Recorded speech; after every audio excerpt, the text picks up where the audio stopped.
आज हम भगवद गीता चैप्टर 15 के श्लोक 10 को कवर करने वाले हैं। रोज़ की तरह पहले मैं संस्कृत में श्लोक को पढ़ूंगी, उसकी इंग्लिश ट्रांसलेशन को देखेंगे और मीनिंग को समझेंगे। तो चलिए शुरू करते हैं। उत्क्रामन्तां स्थितां वापि भुञ्जनां वा गुणान्वितां विमुधा ननुपश्यन्ति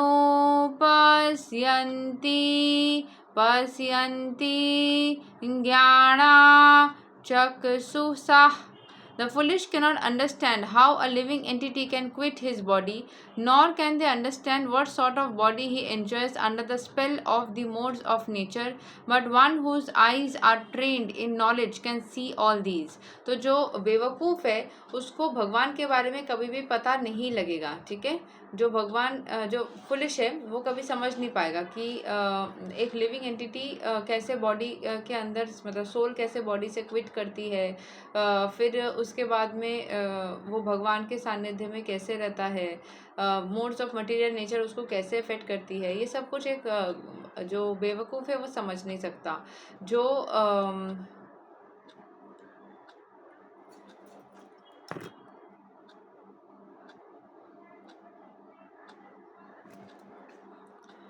एक विद्वान व्यक्ति है, जो भगवान के कृपा में है, विद्वान व्यक्ति है, उसको सब कुछ समझ में आ जाता है। सो यहाँ पे जो एक्सप्लेनेशन है उसको समझते हैं।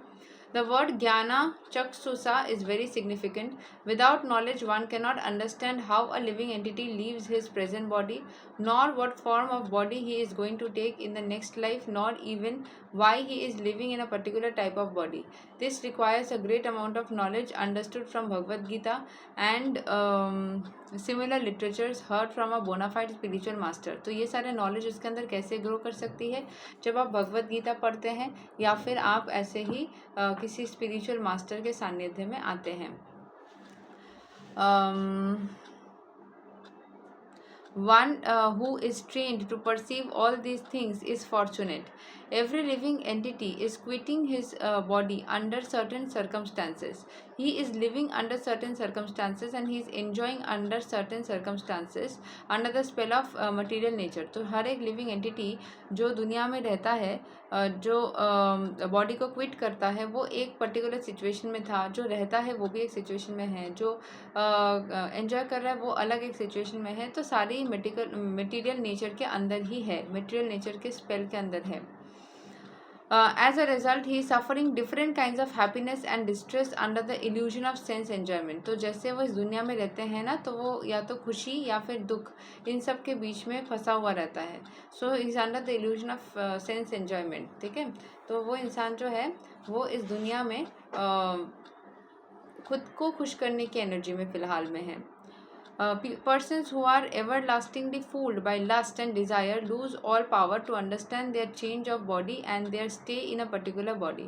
तो जो लस्ट एंड इसमें है, डिज़ायर में ही पड़ा हुआ है कि ये चाहिए वो चाहिए, वो सिर्फ वो इस बॉडी के चेंज या इन सब चीज़ों के बारे में समझ नहीं पाता है।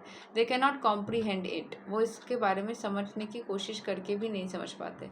Those who have developed spiritual knowledge however can see that the spirit is different from the body and is changing his body and enjoying in different ways. A person in such knowledge can understand how the conditioned living entity is suffering in this material existence. Therefore, those who are highly developed in Krishna consciousness try their best to give this knowledge to the people in general, for their conditional life is very much troublesome. They should come out of it and be Krishna conscious and liberate themselves to transfer to the spiritual world. तो जो इंसान Krishna consciousness में होता है, spirituality में रहता है, वो इस सारे सिचुएशन से निकलने का रास्ता ढूंढ लेता है और वो सारे सिचुएशन से निकल करके एक सही राह को पकड़ लेता है, ठीक है। यही तक है श्लोक number 10 of Bhagavad Gita chapter 15। जो ये दर्शाता है कि जितना ज़्यादा आप स्पिरिचुअल नॉलेज को अपने अंदर रखते हो, इतने आसानी से आप सब चीज़ों को समझ लेते हो, ठीक है। अगले दिन हम श्लोक 11 को कवर करेंगे। तब तक के लिए हरे कृष्ण, राधे राधे, जय श्री राम।